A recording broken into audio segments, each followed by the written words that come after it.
Hello, Hannah Brown. Hello, Chris McLeish. Here we are, episode 2. Welcome back. Yay! To you, to me, and to everyone listening. To everyone listening, yes, indeed. People listened. They did. People actually listened. I am chuffed to bits. Me too. I am super duper very grateful for me too. People right now. And I'm not often are. So we are doing this episode number 2 on Sunday. We launched the podcast on Friday. Yes. And we are currently at about 100 listens, which is kind of like perfect. I didn't expect as many as that. That's like, yeah. I know, like, in the grand scheme of things, like 100 isn't a lot, but to us, for first times, 100's a lot. That's a lot of people. Remember, episode number 1, I said hello to 3.5 people, and yet there's 100 people. There's 100 people. And it's only been up for about 48 hours, if that. Exactly. Yeah. Oh. Good job.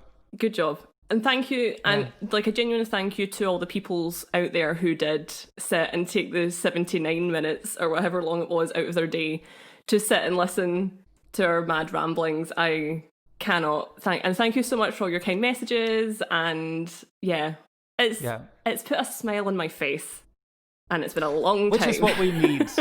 Which is what we need at this moment in time. We need as many smiles on faces as possible. I agreed. And messages came from a lot of people from work, which we expected because it was a podcast episode about our work. But we did also have a lot of people who do not work with us, and a lot of people that we don't even know reach out to us, which was really special. Exactly, which was so nice of people. It's nice to know that this is a topic that people are genuinely interested in. Yeah. This broad topic of Gothic that we have come up with. Exactly. Yeah. But it just blew my mind. Thank you, everyone. Thank you very much. But yes, how's your days been other than podcast life since Friday? What's been happening? What have I done? I went for a run. Nice. Ran 5k. That's very nice. Thank you. I tried, and I didn't pass out at the end of it, which is always a bonus as well. That is all we can ask for in these tumultuous times, isn't it? I mean, it's not to pass out. It's not to pass out. Yeah, That's very true. I had some pizza, which kind of counteracted what the run did, but needs must. Given the times in which we are living, the pizza is required at this time. 'Tis the season. Thank you. I'm glad someone else agrees. But very little apart from that. What about yourself? Well, I, of course, have been keeping safe, keeping to myself. You have? As much as possible. With the kitty cats? With my cats. I did go to the shops today and I bought some Christmas decorations. That was very exciting. We went to the Range. If people don't know what the Range is, get to one. Because it is not sponsored by the Range, by the way. Chris just likes the Range. Although we are not turning away any sponsorship, but you make a valid point. Yes, at this moment in time, we are not sponsored by the Range. Yeah. But very good store. So I bought lots of Christmas decorations, and is it a cat about to climb on your laptop? The cat was just about to climb onto the laptop, but he changed his mind at the last minute. We have one cat in the distance who is currently asleep, and one cat next to me who is currently asleep. Oh. So we pray that they leave us alone for at least a little while so that we can get some podcasting done. I mean, that's great. I love them to bits, but the walking across the laptop can be slightly inconvenient. We managed to make that disappear from the last episode. We did. All cat business was erased. All presence of the cats. Yeah. But, I mean, they might make an appearance at some point. They might do. I mean, the people are really here for the cats, never mind us. Like... That's the only reason I listen to podcasts, is for unexpected pet interactions. We should make that a weekly segment where we enforce one of our respective cats to come in and interrupt our recording sessions. Meow. That might have tricked some people, but that was me. Exactly. I mean, that was all me. See, it just shows the broad range of acting skills that you have under your belt. I should have been in Cats. You should have been. What cat would... Here's a question for you. If you were in Cats, what cat would you be? Oh, I always like the idea of being a part of the duo Mongo Jerry and Rumpelteazer. Oh yeah, I could see you doing that. That'd be... Oh my god, yeah. I would enjoy that a lot. But I'm a little bit scared of the skin-tight suits. I mean, they're rather unforgiving costumes, but to be fair... Very unforgiving. Yeah, but everyone that's in that cast is about 10 stone, so... This is true, and good for them. But good for them. I'm not in a place right now in the middle of lockdown. Well, we're not in lockdown, but in the middle of a pandemic. Yes. I'm not in a position to put on something that shows all the lumps and bumps. Although I think out of all the cats and cats, the one I relate with the most after the year I've had is Grisabella. Yeah, my mascara's running, my lipstick's smudged, my feet hurt, my clothes are falling apart. Yeah, I understand. I can empathise with Grisabella on a personal level now. I think I understand what she's been through. Yeah, falling apart at the seams. So we are today straying from the collaborative styling that we did in the first episode. Yep. And we are going to surprise each other with our topics. So we've decided that each week, Chris and I are going to choose a respective form, be that true crime or ghosts or TV or My literature. two specialties. Your two specialties, yes. Or music or whatever. And we're only going to tell each other what the form is, not what the topic is. So we're going to bring two things to the table and just see what happens. Just chat basically. About it. So they're every week they're probably going to be two completely different things, but here we are. They're probably not going to be remotely related. Hopefully we never have a crossover. That would be awkward. It would be. But we will occasionally collaborate on something if we think there's one thing in particular we want to work on. Chances are we will talk about specific musicals together because we both have that kind of that's musical theatre passion. Definitely on the cards. Let's not lie here. We've probably got a list going of musicals already that we're going to talk about. So, yeah. Not that we didn't do that in the first episode. The first episode we managed to drop 3 musicals in. I am genuinely proud, and I would like to point out that we had like one each, and we both mentioned the S word. So we did. That's not a bad thing. That's not a bad thing. It's never not a bad thing. Why would it be a bad thing? Not at all. Never not a bad thing. So you can look forward to a special about things like that. Musical theatre special. We'll be sure to let you know in advance. Who would like to go first? Will we just get fired into our stories? Should we get fired in? Chris. Yes. Shall we get a wee bit gothic? I think we shall. So shall I go first? Sounds good. I'll go first. Okay. So mine's is a slightly bizarre topic this week, kind of, sort of, because I'm going to say what it is, and people are going to be like, "Oh, why? That's not gothic," but actually, it kind of is, and I do have a point to what I'm about to say. Okay, I am open-minded. I remain open-minded. So this week, I am going to talk about an episode of Doctor Who. Fabulous. So, for anyone that doesn't know what this TV program is, A, where have you been? But B, if you don't, it's about a time-travelling alien, summed up in a sentence, basically. I will say now that I think I've watched probably a handful of episodes. Okay. When it was the Matthew Smith. But I haven't seen much else. So you've definitely not seen this episode then, if you've only seen Matt Smith. So after this podcast, I fully expect you to take 45 minutes to go and watch this episode. Oh, at this minute in time, I'm so chock-a-block, sitting doing nothing, looking at my cats. Honestly. Looking at the cats. But I mean, that is time-consuming in itself. But because I think you'd like this episode. It might not have aged particularly well, but I think you'd like it. Given the topic of what our podcast is about, I think you'll enjoy it. So I'm going to be talking about the episode Tooth and Claw, which is from the second series of the revived series. So that's like the most recent modern ones. And it's an episode written by Russell T Davies, who was showrunner at that time, and also one of the best writers for TV out there at the moment. I could do a whole episode on just why he's great in itself. I definitely know his name. I couldn't tell you why I know his name. Probably he did a lot of like sort of LGBT TV for Channel 4. Oh, is that kind of like Cucumber? Yeah, yeah. Oh, was it? All that kind of stuff, and Queer as Folk and all that stuff. Oh, I said that and I've never seen Cucumber. But at least you knew but here we are. Here we are. I did. Carry on.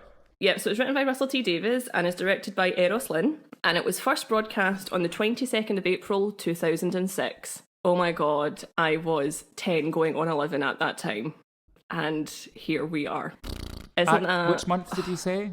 22nd of April. I would have been 14. I can remember this being on the TV, and it was like 14 years ago. How did that happen? Disgusting. Anyway, so I thought I'd give you a wee quick overview of what the episode is about without giving away what happens in it, because everyone should go and watch it, because it's just a very good episode of TV in itself. So the Doctor, as portrayed by the lovely David Tennant at that time, and companion Rose accidentally find themselves in 1879 Scotland. I told you this episode had a point. Where, there is a point here. Where they meet Queen Victoria en route to the Highland estate of... Are you ready for this, Chris? Sir Robert MacLeish. What? Nobody is called MacLeish. I'm not even kidding. That's one of the main characters' names in it.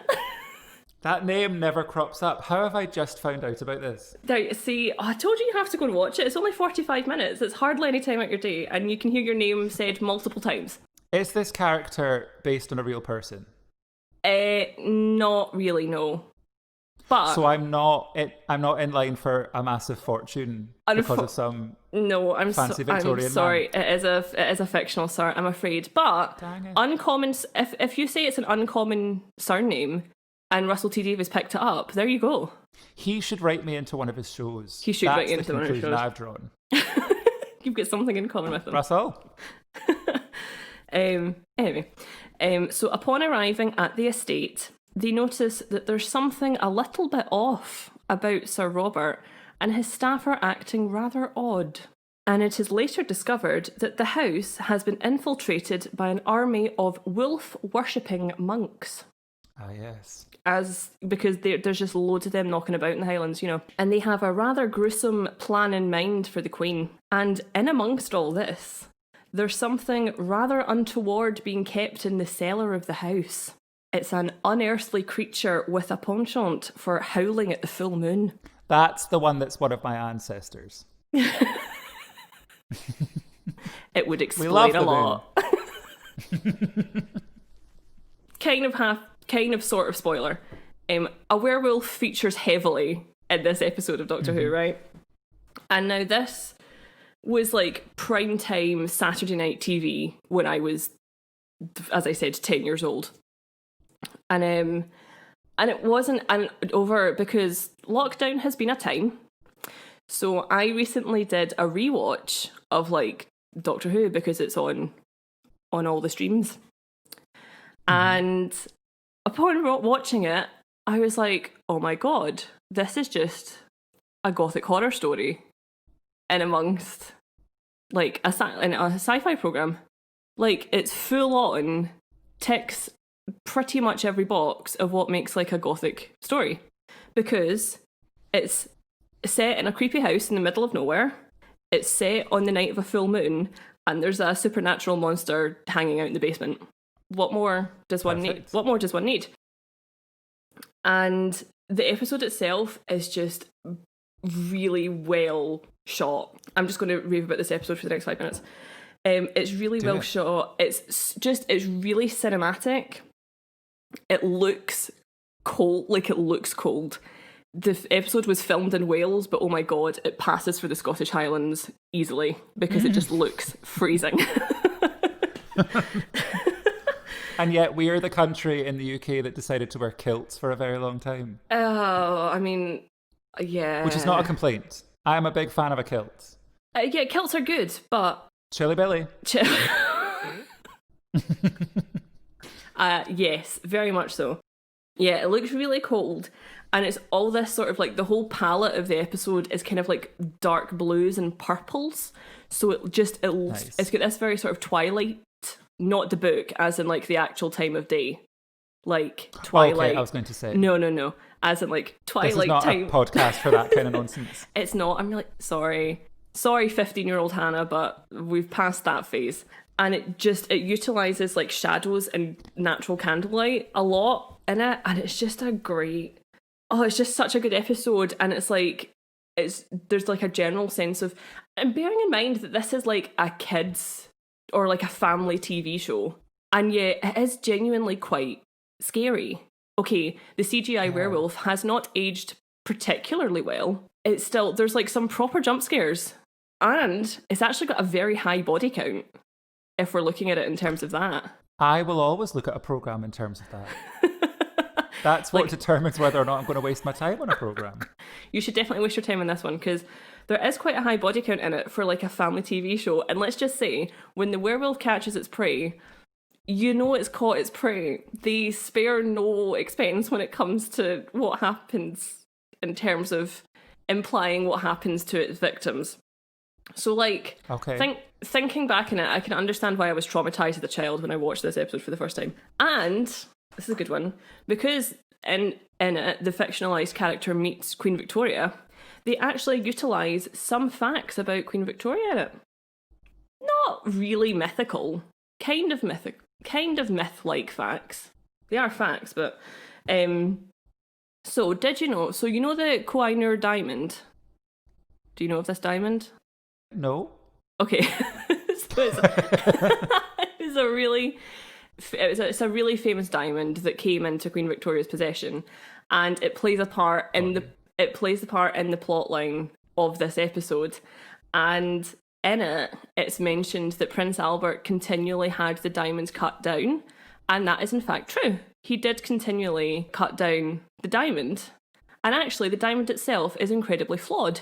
So it's actually, because it's been cut down, it's like lost its bit of its worth. Because it's now... Well, that's not a surprise. Funny that, I know, right? And if you slice a loaf of bread up a million times, it's going to be less of a loaf of bread. That's definitely one good way of looking at it. Yeah. Not too. And also, they make a mention of the royal disease in the episode. Is that syphilis? No, why would you say that? I don't know. I don't know. I mean, maybe there has been some mention of that in the past, but that's not the royal disease that I'm going to be talking about. I remember, because I've read lots about different royals that had all sorts of different conditions because of the... Well, I don't know. I think I read recently about a royal way back when that had a bit of the old syphil. I mean, probably did. I mean, who was the one that went mad? Was that King George III? Which one didn't? I mean, there has been a bit of that as well. Yeah. But, yeah. The royals don't have it easy. They don't have it easy. Well... But that's what happens when your brother is also your husband. That's a really extreme example, and it's not really an example because it's not true. God. But you know what I mean? I know. Yeah, there's a little bit of inbreeding. Extended family 100% inbreeding going on there. The royal disease I'm going to be talking about is that Queen Victoria was actually a carrier of haemophilia. Yes. So she was a carrier of haemophilia and passed it on to 3 of her 9 children. There you go. There's a fact for you. That's 30%. It is also 9 children. That's... Woo! I mean, I couldn't... Who has the time? Who does have the time? And also, I don't think I could look after 9 cats. I can barely look after 2. 9 humans. Just wouldn't... It just wouldn't happen. But let's be serious. How involved do we think that Queen Vicky was in the bringing up of her children? Yeah. I can't answer that, unfortunately. We'll get her on next week's podcast to talk about it. I'm sure she'll be thrilled to argue her case. I do feel there's probably a lot of childcare and nannies and such like. I mean... No judgment at all. No, she was a busy lady. She had lots to do. Oh, sitting looking miserable. Yeah. Hey, that's not very nice. She was very upset when Albert died, okay? Well, that's fair enough. That is true. Fair enough. I've never had a Prince Albert, if you pardon. I mean, me neither.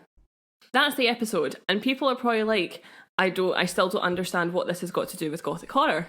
And when I was when I was watching this episode, it got me thinking about a couple of things. So, it got me thinking about this episode is actually probably a very good early introduction to like getting kids into Gothic horror, because it's got all of the aspects of it. It is a little bit creepy, it is quite scary, but there's nothing too traumatizing in there for people. It sounds like the kind of thing I would have adored as a child. You definitely would have. Here's another thing. I swear to God, I'm going to get you into Doctor Who now. If any episodes, I will give you a list of episodes, even if you don't watch all of them, you have to watch the first season with Christopher Eccleston in it. There's a 2-parter episode called The Empty Child and the Doctor Dances. And Chris, people out there that have seen this episode, and I mentioned the words gas mask zombies, will 100% know what I'm talking about, because I still cannot watch those episodes, and it aired 15 years ago. Right. Well, yeah, that's the kind of thing that would interest me. I'll tell you what my issue with Doctor Who is. Go for it. I don't want you to take this personally. I mean, anyone who's a Doctor Who fan. I hate sci-fi. That is quite a broad claim. I love horror films. The second you introduce an alien, I will get so mad that I will take the DVD out the player, snap it in half, and gouge my eyes out because I've wasted time on that film. I hate when they make aliens the answer to all the problems. And I've only ever seen The Phantom Menace in terms of Star Wars. Jar Jar Binks is my favourite character. Don't come for me. Wow, okay, you've just angered a lot of people by making that claim. I've alienated probably about 75% of the 100 listeners that we had. Oh, well, so it was sorry. nice. It was nice knowing you guys. Like, thank you for listening Bye. until this point. The thing is that there's a lot in something like Doctor Who, which a lot of people do think is just like flat out sci-fi. And yes, don't get me wrong, a lot of it is. A lot of it really is. And that's not really to my taste either. But episodes such as Tooth and Claw are like fully, and also as well, like Gothic horror, as I have discovered, because I did a bit of research this week, in prep for this episode, I discovered that actually Gothic horror in TV is a little bit of a trend. Oh, okay, So it kind of comes and goes in waves. So I made a little list. Would you like to hear my little list? Absolutely, because this will become my viewing list for the next week. Okay. So, I'm starting from 2006, right? Because this is when this episode aired. Okay. So in 2006... I was 15. You were 15? Okay. I'm getting in the mindset. Do it. Get into that mindset of 15-year-old Chris. Good. So in 2006, we have Tooth and Claw, which is this episode, and we have an adaptation of Dracula for the BBC featuring Dan Stevens of Downton Abbey fame. Now, it's not a particularly good, in my humble opinion, adaptation of Dracula, but David Suchet plays Van Helsing and redeems the whole thing. Yeah, I feel he could redeem a lot of projects. Though. Exactly. He is smashing. Yeah, he is smashing. We love him dearly, but it's not great. Then we jump ahead to 2009 and we have an adaptation of Wuthering Heights on ITV featuring Tom Hardy and future wife Charlotte Riley. And oh, that's fun. Yeah, they played Heathcliff and Kathy. And that's Let me in at the window. Just a bit Kate Bush. Then in 2011, we have Frankenstein's Wedding, which was a live special broadcast on BBC Three, and the TV series, police procedural TV series Grimm starts on NBC, which utilises characters from the Brothers Grimm fairy tales. Yeah. I've never watched it. It really didn't take my interest. Well, we watched it as a family when it first started, and I think we probably made it through season 1. And I don't think when season 2 started, I think we just lost. That's fair. We just didn't go back to it. Yeah, that's fair. But we did enjoy it when we watched it. I've never watched it and really don't have any intentions to. Absolutely fair. Thank you very much. In 2014, Penny Dreadful, which is a co-production between Showtime and Sky, premieres, which is so good. Highly recommend. Everyone must go and watch it. It's so good. So good. Is that Eva Green? Yes. She is very good. I do like her. She is very good. Basically, quick premise is that it takes lots of like Gothic horror novel characters, like literature characters, and goes, what would all happen if they were coexisting together in London? Oh, it's so good. Love that. Yeah, so good. In 2015, ITV does a unusual adaptation of Jekyll and Hyde. In 2016, the BBC broadcast The Living and the Dead, which is a very good series if no one's seen it. In 2019, the 6th episode of A Ghost Story for Christmas shows on BBC that has been going since 2005. And it adapts the ghost stories of M.R. James, who I will fully be talking about further in future episodes. Oh my god. And then in 2020, there is a adaptation of Dracula shown at the very start of the year, and that was adapted by Stephen Moffat and Mark Gatiss. Now, I saw that quite recently. I thought episode 1, excellent. Yep. Episode 2 started to lose me. Okay. Episode 3, I was on a different planet. It lost me completely in episode 3. I don't want to be controversial, but I thought it started out very strong and then it just wasn't my cup of tea in the end. Yeah, I mean, upon first watch, absolutely loved it and like was trying to get everybody to watch it. But I did rewatch it recently and actually it has gone down in my estimation quite significantly. Yeah. Which is a shame. The episodes were so long for not an awful lot to happen, particularly episode 2. Yeah, and that's Yeah. I get your point. I think it just proves that kind of Gothic horror and TV in general just does kind of come and go, but it's never, unless it's like the straight adaptation of like a novel or whatever, it's never really done. I don't want to say properly because that makes me sound like it's not subjective, but I just mean like, unless it's like a straight adaptation, there's always like ways to try and modernize it, if you get what I mean. Mm-hmm. A little bit like with what happened with Dracula this year. So it does come and go in waves. And I feel like we need more Gothic horror on the TV. I'm sorry. We absolutely do. We do. And that's kind of what got me thinking when I watched this episode. I was like, oh, it's been so long since I've seen something that I've been like, yeah, this is like a proper Victorian Gothic like piece of film and or like TV. It's been such a long time since we've had an all out and out type of thing. Yeah, I think film is more inclined to attempt it than TV. Yeah, but I feel like TV could really benefit from that kind of style of show being whapped out a bit more often. Yeah. But also with film, I love when a horror film goes down the Gothic route. Mm-hmm. The film could be trash, but the second that it's set in Victorian England, I adore it. That's you sold. So just more and more people, more and more shows need to try it. I do think there's a couple on Amazon Prime. This maybe won't make it into the podcast, but that's okay. there's I can't think what they're called, but there's one with Orlando Bloom. Are you talking about Carnival Row? I am. With the fairies and stuff. Yeah. Is it Pants? I've not watched it. I've just seen the trailer for it. I was intrigued by the trailer. I've just not watched it yet.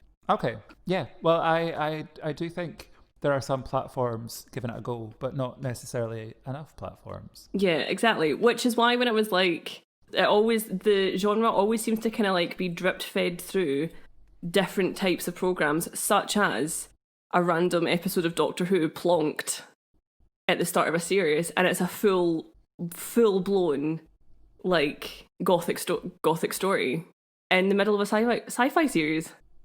It's just really starring odd. My great uncle, Sir Richard. Robert. Flip. I am listening. Sir Richard. Nope. No. I still said it wrong. Yes, you did. Richard and Robert are two names that are kind of they're very synonymous. Similar. Very similar. No, yeah. They're interchangeable. So that was basically my argument, was that everyone should go and watch this episode. If you want a little bit of easy watching, like Gothic horror, Tooth and Claw series 2 of Doctor Who is an excellent starting point. And also, I just find it really interesting that Gothic horror is like a come and go sort of trend within the television, and that there aren't any sort of rules or regulations as to when that trend comes in. It's just it's very much sort of like an ebb and flow. And my last little bit of research I did, so I was like, Scottish Highlands, werewolves. Do we have any of our own stories? Ooh. So I did a little bit of digging, and I really hope I get this right in reading this. So I did do, and apparently we don't necessarily have folklore of werewolves as such, but we do have the story of the Wolver. And I hope I'm saying that correctly. Do you know about... I have never heard of the Wolver. Do you not? Right, because... Right. So would you like to hear the story of the Wolver, or what it is, the folklore of it? Absolutely. So the Wolver resides in the Shetlands. Hey, I used to go there. Yeah, which is why I'm surprised that you don't know about it. Yeah, well, I do have the idea of potentially... This is, again, a side note. Potentially doing like a Shetland episode. Oh, yeah, that's because good. there's quite a lot of good stuff for Shetland, so I probably would come across it eventually. Yeah. But, I spent a lot of my childhood in Shetland, but I didn't know about this. Yeah, there you go. So, you never know, you might have met one of these things. I think you might have noticed. Yeah, so the Wolver resides in the Shetlands, and unlike the werewolf, the creature isn't actually a shapeshifter. Oh. Yeah. Okay. So instead of like changing into a wolf at every full moon, the Wolver has the body of a man and the head of a wolf. Nice. So I think if you would have noticed it if you'd met him. Yeah, I was casting my mind back just then, and there was someone who worked in the sports centre, but they might have just had a moustache. They might have just had a moustache, just a particularly hairy man. Yeah. So there you go. Mm-hmm. And unlike the werewolf, the Wolver is not feared. Given that's nice. Yeah, given the fact that they are quite similar in what they are, he isn't feared. And he's actually believed to have a kind heart. Oh, that's nice. A nice variation of the old tale of nasty wolf people. Yeah, I actually really like this. It's really, really cute. It's really, really sweet, actually. I really enjoy this little bit of folklore. He won't attack as long as he's left in peace. I mean, as goes for us all. And if he does interfere with the humans, it's to perform a kindly act. That's really nice. Isn't it really nice? And these include helping lost travellers find their way. And if he knows that there's a starving family or a family going without food, he will deliver them a supply of fish. Oh, that'll be really useful during lockdown. Exactly, wouldn't it? Where's all our own personal... Yeah. I wonder if he's susceptible to COVID. Oh, I know. Maybe he's self-isolating in his cave. Damn. Because if he's not, then he's probably popping around all the houses in Shetland giving people fish. That's nice. That's really nice. Exactly. So yeah, I thought, given the topic of Scotland, Highlands and werewolves, I'd see if we have any of our own stories. And we do, yeah. So that is the quick folklore of the Wolver. Which is, and I find it... I love that. I know, as I was reading it, I was going, this is really this is a TV show in itself. Don't tempt me. Season 7 of Shetland is going to be about the Wolver. Like, just saying, there is an idea in there, Chris, after me just banging on. There is absolutely an idea. I'm now just sitting here thinking, am I hairy enough? Could this be my next project? I think you could definitely pull that off. Could I take a brief detour while we're in Shetland? Of course you can. So before we get the flight back to the mainland, let's just stay up there for a minute. Okay, that's fine. I remember, so the reason I used to go to Shetland a lot is because my sister and I used to visit our dad, who lived up there at the time. And I remember Mary, said sister, was in the bedroom on the phone to her boyfriend at the time. Yes. In my dad's house. And then I was in the living room and I could hear her screaming And so I thought Mary has met her end in the middle of a field in Shetland. And I ran through to see what was going on. And there was a mafia style cowherd standing outside the window staring her down while she was on the phone. Oh my God, so I thought you were going to say that the mafia were outside your house. Oh, the Shetland Mafia, don't mess with them. No, it was the cows. So I ran into the room and literally an entire herd of cows had gathered round from the field that my dad's house was in. And which the house was called the Bungalow. Was it the only one on the island? I'm sure there were others, but it for some reason got just the specific name, the Bungalow. And but yeah, big massive herd of cows trying to give Mary the fear, and it worked because she screamed her head off. Oh wow! So that's one of the hashtag only in Shetland. It's so true. There are many other scary stories and ghosty stories that I will share, but that is one of the lesser. The less scary ones, the cow herd. I'm sure Mary would totally refute that and would say that is one of the scariest stories from Shetland. Oh, we have a scary story from Shetland, but it's for another time. Yeah, you need to save it for the next episode. Yeah, I don't want to give away all my Shetland secrets. Yeah, that's fair. It involves a plane. Oh, I'll tell you that. Any nervous flyers out there? Perhaps. Trigger warning. Exactly, 100%. I include myself in that.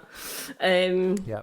So that is my argument for this week, that Tooth and Claw Series 2 episode of Doctor Who is actually a fantastic introduction to the world of Gothic horror. It's set in Scotland.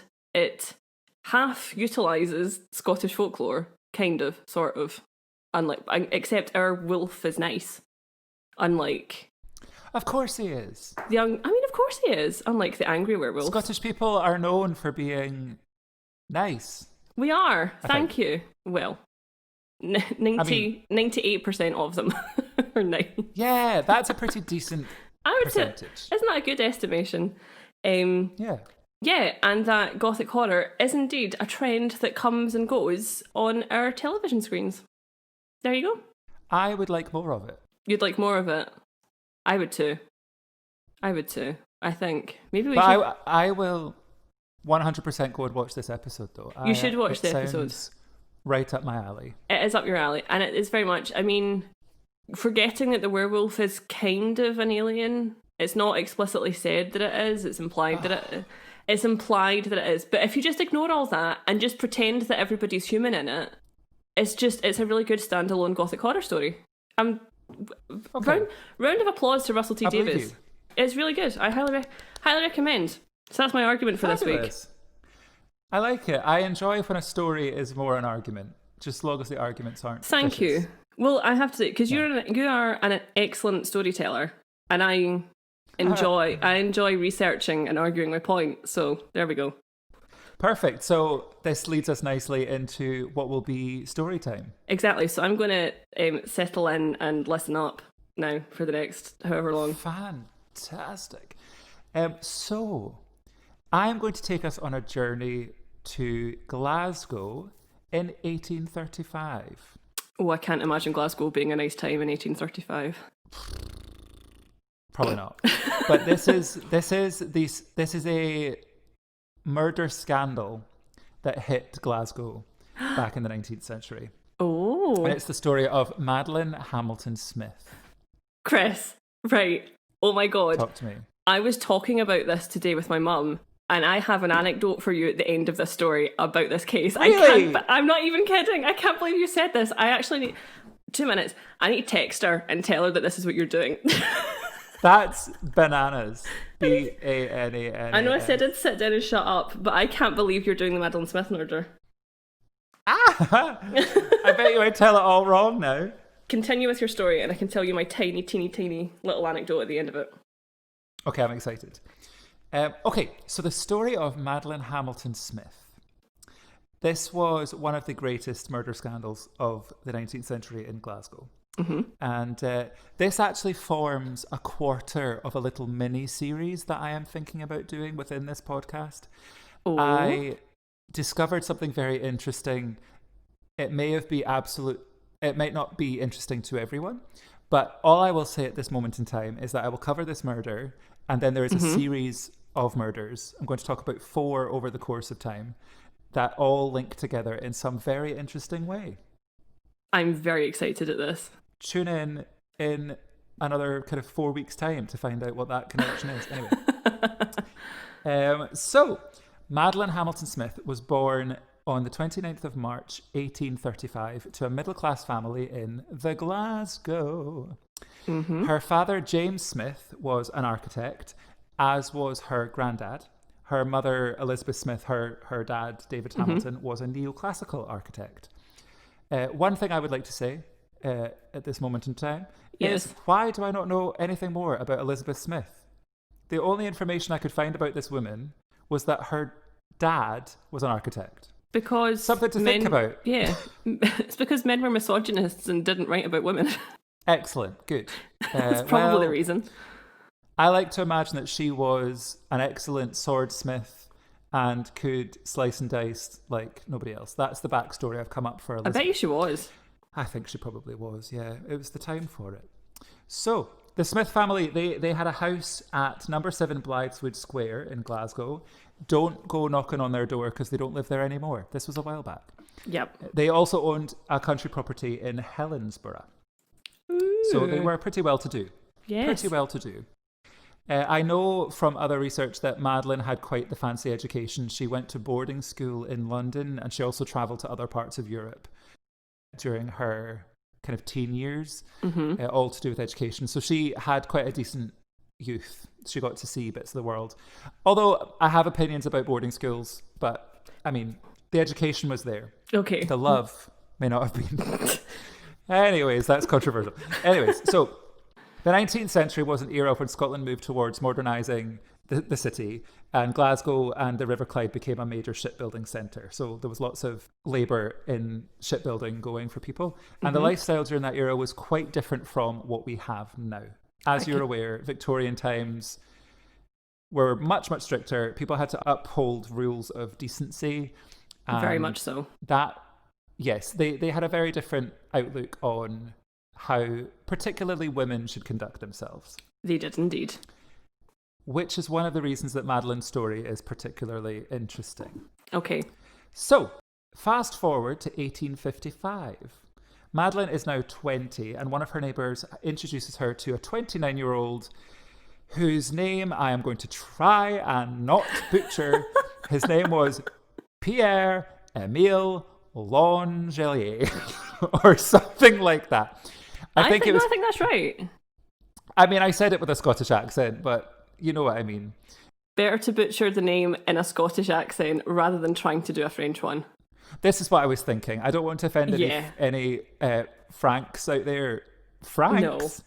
I don't want to. What? I don't want to As insult in, like, the money? the old currency. Would be very offended. I also saw that his name sometimes was written the other way around, so his name would be Emile Pierre Langelier. All right. Okay. We're going to call him Pierre in this version of the story. Yep. So he was originally from the Channel Islands, but he had moved to Glasgow to work as a packing clerk in a warehouse, which was on 10 Bothwell Street, which is just around the corner from my work. Oh. At the escape room. Fun. What's that?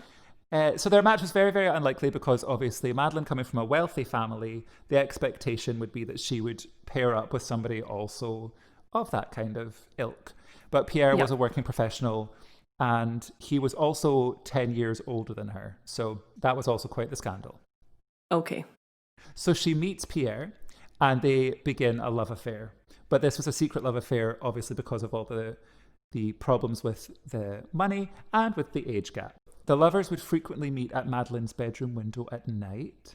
They would communicate to one another via very hot and steamy letters. He would go to her window and deliver them.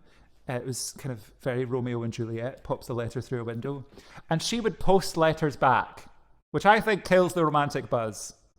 It does a little bit. She could have put in a bit more effort there. Absolutely. Anyway, she should have gone to his warehouse and put one inside a box, and he'd open the box and be like, wow, a letter. Do you know what I mean? She really killed the whole thing for me. Anyway, she seemed to like him, and he wasn't bothered that she would just post the letters via mail. Standard classic. Anywho, the fact that her family wouldn't approve of the pairing was obviously largely due to the financial standing, but that was of no consequence to Big Mads. She went along and did what she wanted. But in creeps the age-old tradition of being shoved into a marriage that you didn't want with someone that you didn't love.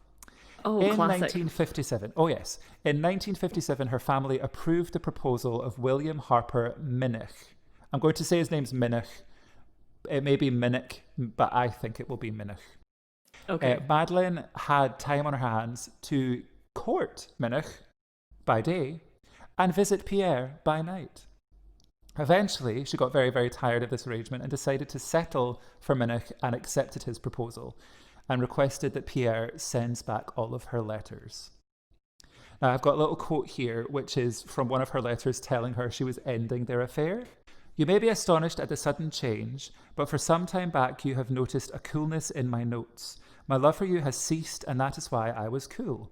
I did once love you truly and fondly, but for some time back I have lost much of that love. I might have gone on and become your wife, but I could not have loved you as I ought. My conduct you will condemn, but I did at one time love you. It has cost me much to tell you this. Sleepless nights, but it was necessary, and you should know. I know you will never injure the character of one you fondly loved. No, Emile. Oh, it looks like she calls him Emily or Emily, but we're going to go with Emile. It may just be a typo. So no, Emile, I know you have honour and are a gentleman. What has passed you will not mention. I know when I ask you that you will comply. Adieu. There you go. So that is her breakup note, which I think we should go back to fancy pants notes like that and just forget about texting. Oh my God, I'm 100% with you on that. I want a wax sealed envelope. Yeah. Just saying. In person is still preferable. Because she didn't pass the notes romantically through his window, this definitely came by post. But I think this was a pretty good alternative to texting. So if anyone out there wants to break up with your significant other, try a letter. And try saying fancy words like ought. Give it a go. Anywho, so he received this letter and he refused, threatening to forward the explicit letters to her dad if she did not marry him. And that then carried the risk of being disowned or thrown out of the house. Oh dear. Take us now to March 23rd. Pierre is dead. Oh. Upon the coroner investigation, it was found that he had a large amount of arsenic in his tum-tum. Police knew to go after Madeleine because 198 of her hot and steamy letters were found in Pierre's flat. That's a lot of letters. She had a lot of time to write letters. Lots of time in her hands. But again, Victorian England, Glasgow, probably not an awful lot of work out there for Victorian women. So, I mean, she probably had a bit of time on her hands. Yeah. That's presumptuous. She may have had other things going on, but women didn't have an easy time of it back in the day because so they go to Madeleine's house and in her home they find a receipt for the purchase of arsenic from a local chemist. I have decided that if I ever kill anybody, I will be caught right away because I keep receipts for absolutely everything. Okay. If you look in my wallet, it is chock-a-full of receipts for things that don't matter. They're of no consequence to me. I'm not going to return them. Not going to return the items that are on those receipts, but I still keep them. So if I ever use poison to kill someone, I will 100% get caught. We know where to look. 100%. So I might just have to think of other methods. Do you know what I mean? Straight to the wallet. Anyways, the receipts show that between February and March that year, Madeleine had made 3 known purchases of arsenic. Her third and last purchase was on the 18th of March. She was subsequently arrested and charged with the murder on March 31st, which is my friend Eve's birthday. So happy birthday. So let's now travel our way through to Edinburgh, to the High Courts, on July 1st, 1857. And that's when Madeleine's trial begins. So everybody hoped to get a seat to watch the proceedings of this trial, because here is a little description from a paper at the time. As soon as the doors were thrown open, which was done at 8 o'clock, the portion of the courtroom assigned to the public was immediately packed. The scene was indeed an imposing one. Curiosity and expectation were written upon every countenance. Notwithstanding, with every eye turned upon her, Madeleine, when she entered, with as much nonchalance and self-reliance as if she had been entering a concert room. The calm and placid demeanour which she preserved throughout caused no small amount of speculation and dispute. So Madeleine caused quite the stir. So people were absolutely entranced by Madeleine. She was... She did get described in a paper, I haven't written this down, but I do remember reading it, that she was described as having a bad chin. They were just really unflattering descriptions of her. It's a little bit harsh. Yeah, they were not particularly nice, but the one that comes to mind is that she had a bad chin. Not quite sure what that means. Also, I will share a photo on Instagram of her. I feel if there was a movie made about Madeleine, Billie Eilish could sneak her way into the role. Because in the photo that I have found, it looks like Madeleine has solid white roots. And because Billie Eilish has these green roots, if the film was black and white, they might look blonde and she'd be a perfect shoe-in for the role. And get her agent on the phone. I'm a bad guy. She could sing bad guy in the film. Perfect! I've just written a new film. God. And I've cast it already. Oh, we're doing so well in terms of coming out with new material this week. Yeah. Sadly, the descriptions of Pierre were also not very flattering. So they weren't flattering of Madeleine, and they were also not flattering of Pierre. But he wasn't there to defend himself, so that is a shame. Witnesses reported that he was vain, and that he himself believed that he was irresistible to women. He was also described as a profligate, vain adventurer. There were also claims that he deliberately seduced and corrupted Madeleine, and that he was contemptible and selfish.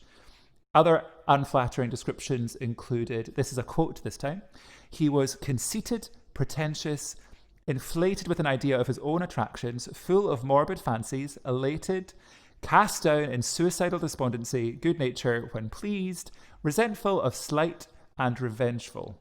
So the thing with the old-fashioned quotes like this is that some of them, I sometimes feel like the sentence isn't finished. I don't know if you feel the same. They throw a bunch of words together, and then I get to the end of a sentence, and I'm like, I don't understand what the subject was. What was it? I don't. The sentence structure is so bizarre that this is really difficult for me to read out. But bear with me. No, I understand where you're coming from. Thank you. And I continue the quote. He before had attachments, before attempted to improve his position by marrying, before being disappointed and had been cast down by despairs. His health was not strong and he suffered desperately from mortification. Same. He had at times habitually taken opium. He had avowed that he kept arsenic in his possession, and he had declared if he were jilted, he would have revenge. So this is coming from the papers at the time, and that, I believe, is a witness report. So he himself wasn't described in a particularly flattering light. And the fact that he had essentially threatened to murder somebody if he was to be jilted may explain what happened to him. Anywho, so the court is told that Pierre was battling an unknown ailment for 2 months. The jury surmised that Madeleine had been administering arsenic over a period of time, probably on 3 separate occasions. I read as well that it was probably twice in February and once in March, and that was what was making him ill. The theory is that she would romantically pass cocoa through her window, and with the cocoa, a dash of arsenic. I personally prefer cream. I mean, I'd rather have marshmallows. So she finally decided to do something romantic out of her window, and she decided to put arsenic in it. I mean, a girl's got to do. What can I say? Do you know what I mean? If her life was under threat because of his own stash of arsenic, then fair play. Yeah, I mean, he doesn't sound like a particularly nice man so far. No offense. Yes. He was, but I feel like nobody was there to give him a character witness, or at least I wasn't able to come across anything. He may, unless that was his character witness. Maybe the witnesses I just read out were probably the people that they called in to describe him. Yeah, oh my God. Yeah, oh well, maybe he wasn't a nice man. He looks pretty miserable in the photo that I found that I found of him as well, so that will be on the Instagram too. Throughout the 8-day trial, she maintained her innocence and pleaded not guilty. Not guilty. Just have to reference a musical somewhere. We have to. Tick. Now, the chronology of certain letters from Madeleine to Pierre were vital in this investigation. But as the letters themselves weren't dated, it came down to the envelopes to prove that she was guilty. One letter in particular depended on the correct interpretation of the date on the postmark, which was unfortunately illegible and attracted some caustic comments from the judge. But the vast majority of these postmarks were readable. However, it transpired that when the police searched Pierre's room, many of the letters that were found without envelopes were then shoved into envelopes that were empty. So it didn't matter that the postmarks were useful. It didn't matter that there was that one postmark that was illegible, because the letters were shoved in random envelopes, and then therefore a chronology was completely unattainable. Okay. Well done, police. Yep. Anyways. Great. Although at this point, I don't know whose side I'm on. So it may be that it was a good job because she managed to... Well, you'll find out.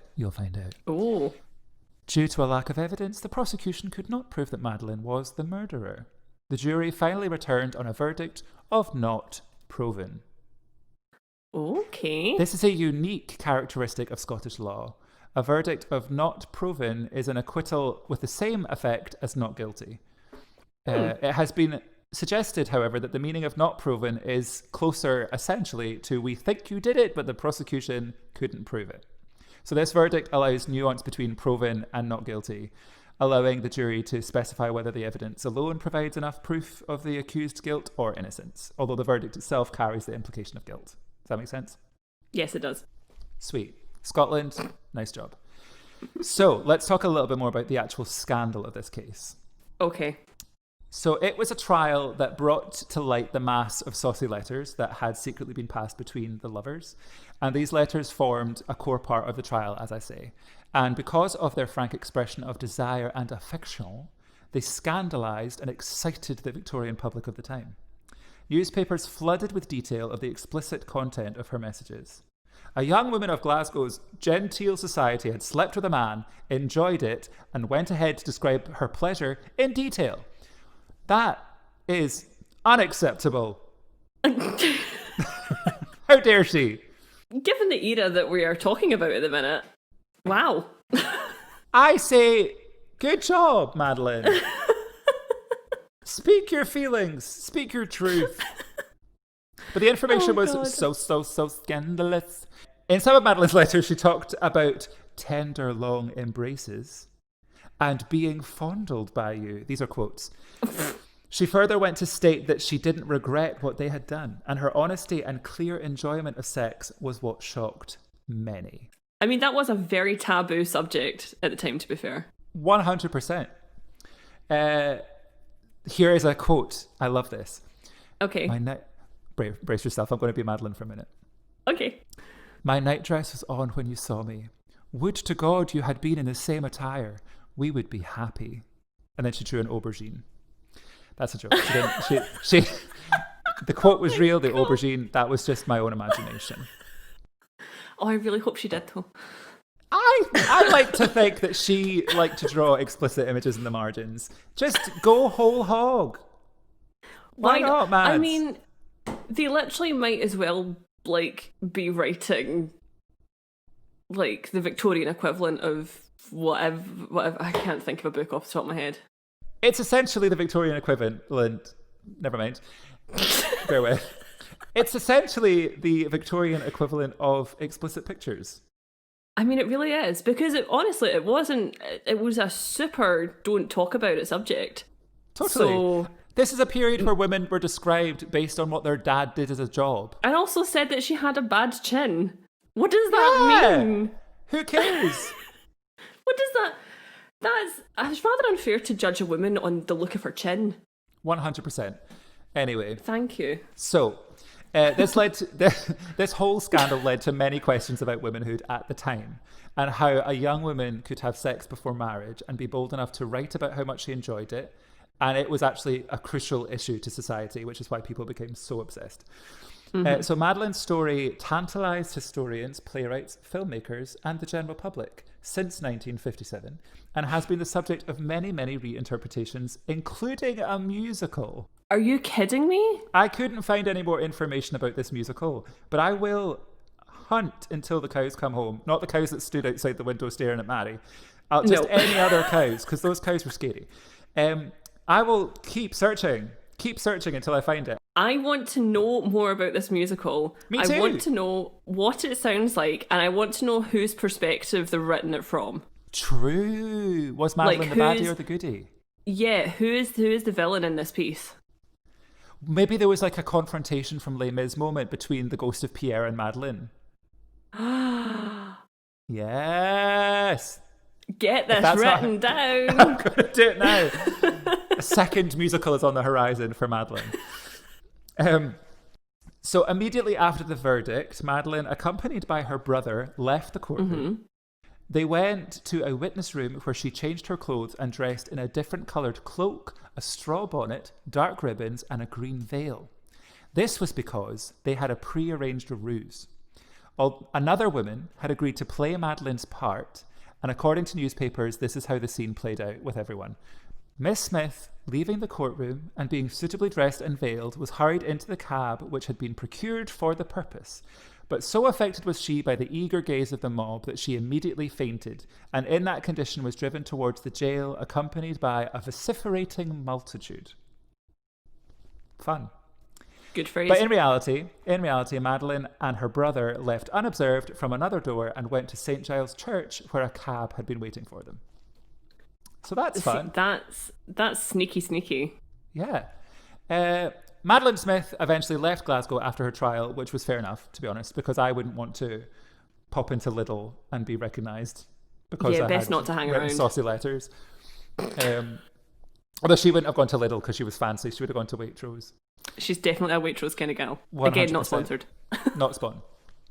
She ended up changing her name to Lena, and it's believed, although there are disputing reports, it is believed that she married a man called George Wardle, had 2 kids with him, got divorced, and then moved to the US to marry a man called William Sheehy, and Madeline died under the name Lena Sheehy. And that is the story of Madeline Hamilton Smith. What an excellent story. I didn't know the drama starter. Yeah, I did not know all the ins and outs of the Madeline Smith case. And now I do know, thanks to you. There you are. But Thank you very much. Thank you for that. That is genuinely fascinating. I love that. I'm definitely on Madeline's side though, because I feel any form of rebellion against the strict rules of the Victorian era, it's just, I'm completely 100% behind it. Yeah, she is way ahead of her time. Totally. Way ahead of her time. She was the original sexter. She actually, oh my God, she 100% was. That is so true. But back in the Victorian times, sexter meant it was a sex letter. So, yes. Yeah, the term is actually really, really old. If you look it up in the dictionary. Dates back to the 1600s. And much more dangerous to write it down on a letter. They're harder to get rid of than as a text. But also, if we think about Pierre for a minute, he kept 198 of her letters, which to me suggests he wasn't a man who tried to lead her on to then go on to shame her. Because what was it I said about him? That he purposely seduced and corrupted her.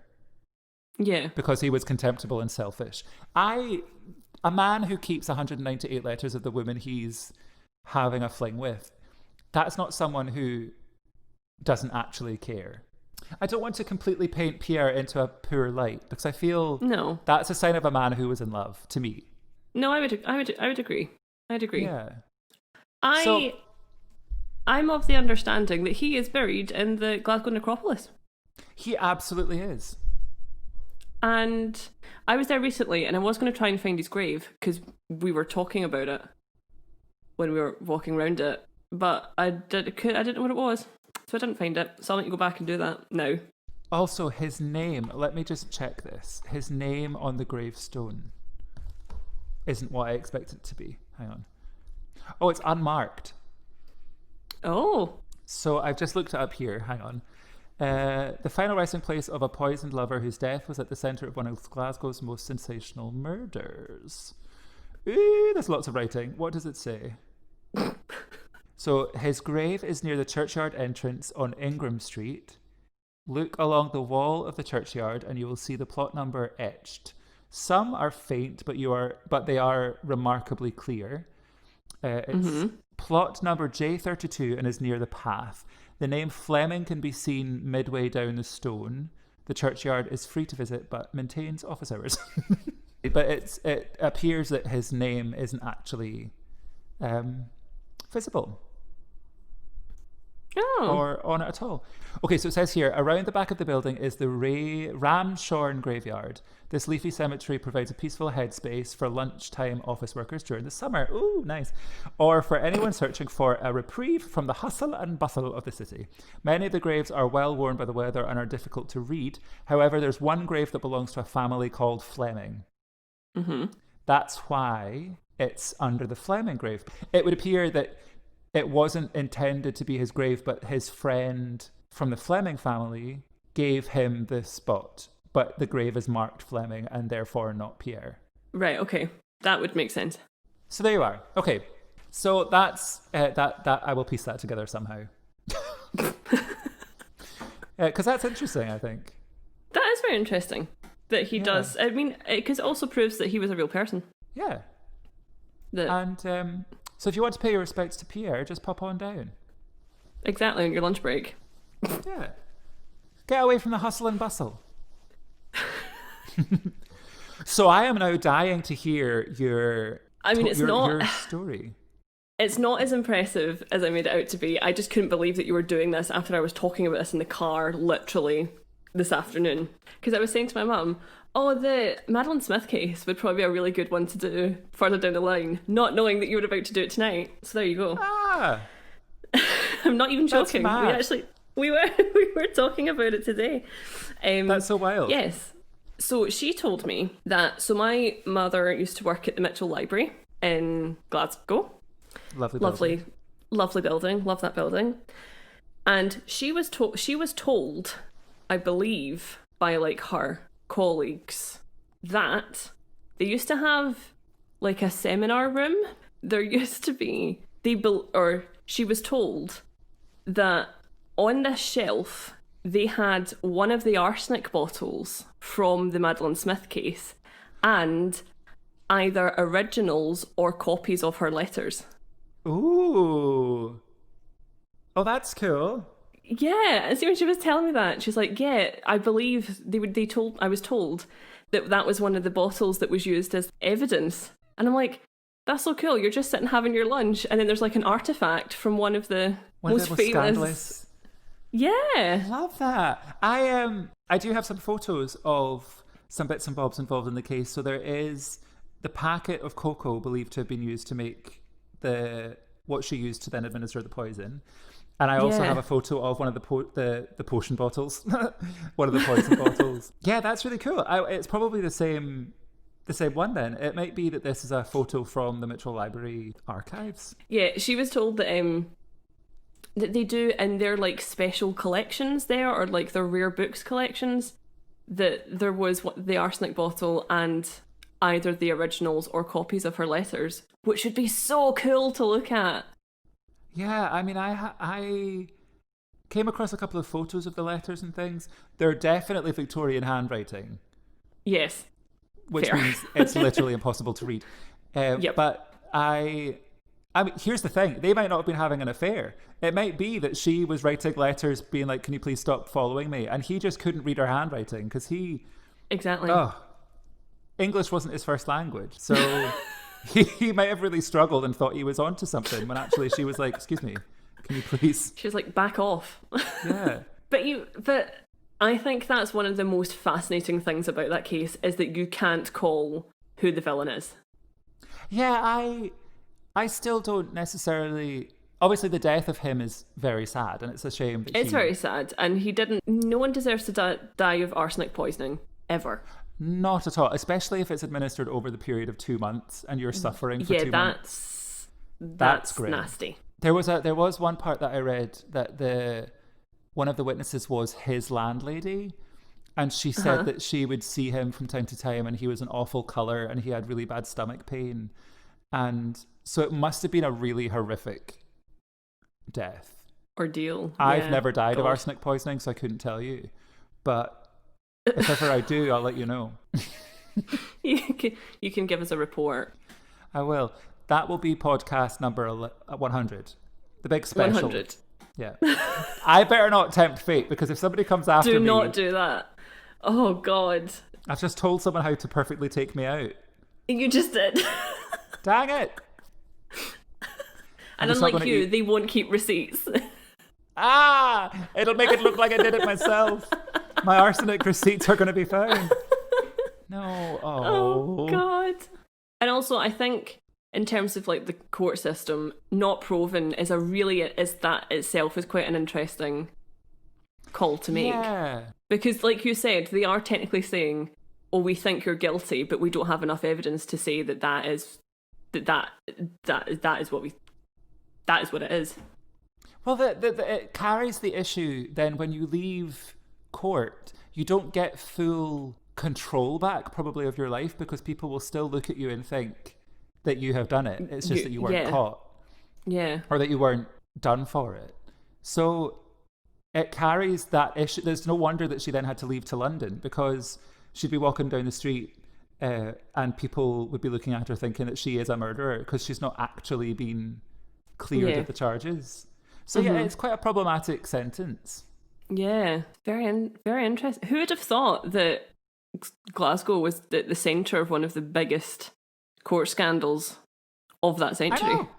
And as I say, it forms the part of a 4-part series that I'm planning on doing that hopefully will work out.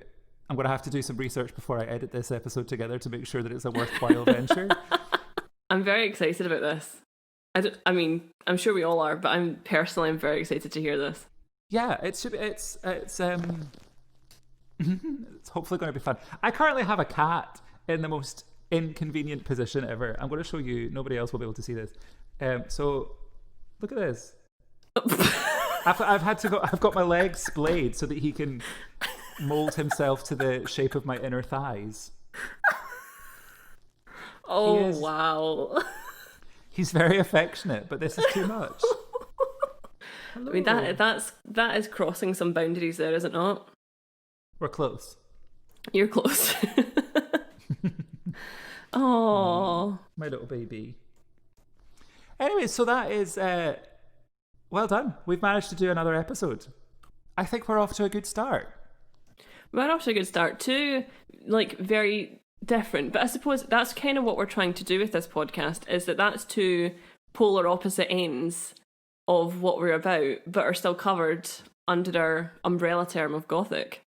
As someone who's a massive fan of true crime, I will binge loads and loads of true crime podcasts, but it'll be nice to actually speak about other elements of my Gothic interests.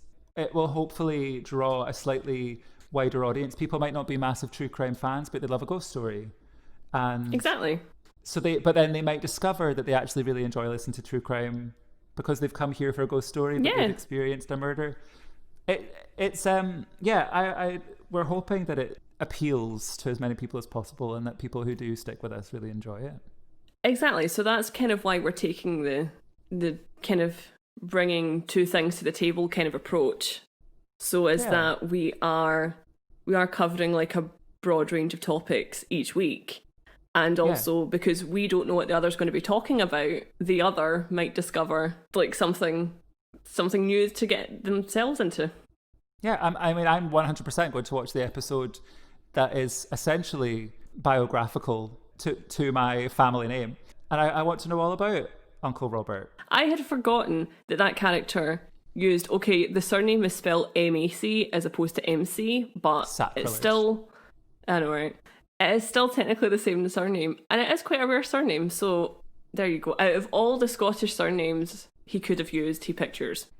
Thank you very much. So it would have been wrong, exactly, it would have been wrong not to talk about it, considering you're sitting there.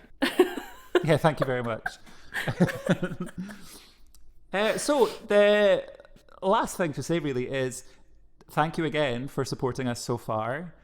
If you do like us, whichever platform you use, subscribe, like, comment, go to our Instagram, which is at A Wee Bit Gothic, and leave us comments there as well for suggestions that you want us to talk about.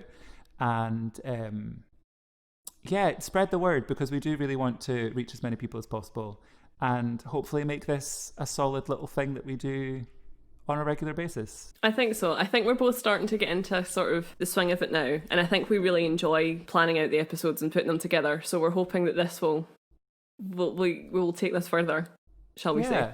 Yeah, it's the more that people comment and the more people like and all that kind of stuff, the more we'll kind of go up the ranks and we'll be exposed to more people. So that would mean a lot to us. And as I say, if you have any suggestions, throw them our way. We have lots and lots of ideas, but more ideas are welcome. Yeah, refer your friends to us. Just share it. Spread the word. Spread the love. Exactly. Please just share. And we at this point in time, we would appreciate any and all feedback. That would be nice. But anyway, was that Gothic? A wee bit.